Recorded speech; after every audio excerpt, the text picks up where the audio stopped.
Bienvenue dans notre podcast Mon jardin au naturel, une émission proposée par Maison et Services et présentée par Christophe Moelle, animateur réseau du pôle jardin. Bienvenue dans notre chronique hebdomadaire du jardin au naturel.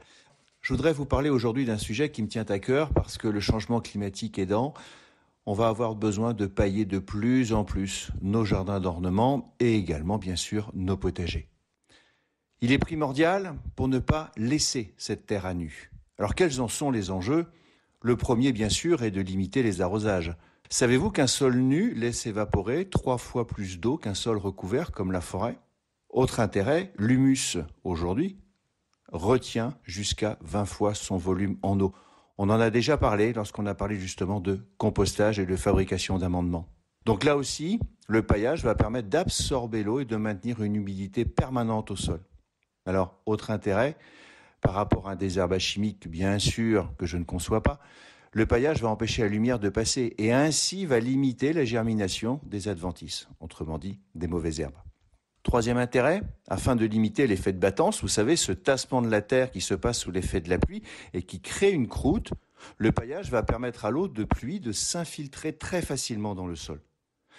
Ça permettra notamment, lors des gros orages, de ne pas voir l'eau raviner complètement.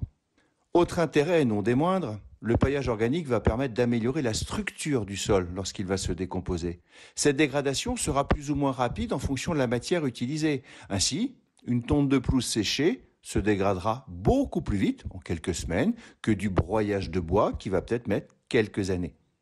Autre avantage, le paillage permet aux légumes du potager de ne pas être en contact direct avec le sol et ainsi les garder propres et moins propices aux dégradations. Je parle notamment des fraises actuellement qui sont en train de pousser. Profitez-en pour les pailler d'un broyage de bois qui va permettre aux fruits de reposer directement dessus. Autre avantage d'ailleurs du paillage de bois, entre parenthèses pour les fraisiers, c'est qu'il va limiter l'arrivée des limaces. Préférez, bien sûr, les paillages organiques aux paillages plastiques ou textiles qui ne sont pas biodégradables. Le paillage minéral, comme la pouzzolane, a une durée de vie limitée. Certes, c'est un avantage, mais aussi un inconvénient parce qu'il ne va pas enrichir le sol. Par contre, il conviendra bien aux plantes qui aiment la chaleur, car il aide au réchauffement du sol. Enfin, n'utilisez l'écorce de pin que pour les massifs de terre de bruyère, les massifs pour les hortensias, les rhododendrons, les azalées, parce que l'écorce de pin va acidifier encore plus le sol. Alors, quand, comment pailler, quelles sont les règles essentielles ? Première des choses, c'est que la terre doit être propre et aérée parce que le paillage n'est pas un désherbant. Donc ça veut dire que si vous paillez tout de suite alors que vous n'avez pas désherbé votre sol, l'herbe va pousser beaucoup plus qu'avant. Lorsque votre sol est propre, commencez par une couche fine, 2-3 cm sur les jeunes plants et rajoutez quelques centimètres au fur et à mesure. Si on prend l'exemple du potager, je dis toujours un paillage court pour des légumes courts, un paillage long pour des légumes longs. Je m'explique. Le paillage court aujourd'hui, c'est 2 cm par exemple de pelouse.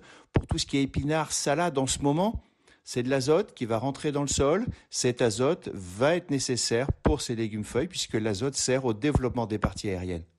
Un paillage long, c'est un paillage de 10 cm, par exemple de la tonte un peu plus séchée que vous pourrez mettre après au niveau de vos tomates par exemple.